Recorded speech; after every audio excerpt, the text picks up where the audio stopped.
ما امروز طوفان الاقصی یکی از انتقام‌های ترور سردار سلیمانی عزیز به دست امریکایی‌ها و همراهی صهیونیست‌ها بود.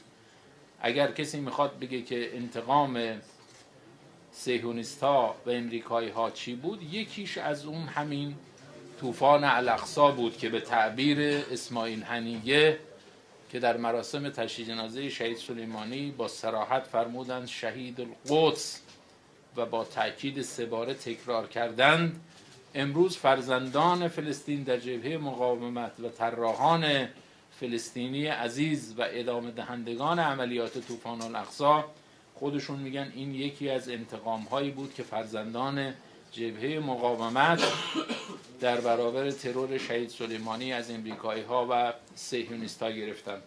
قطعا این انتقام ها تداوم داره در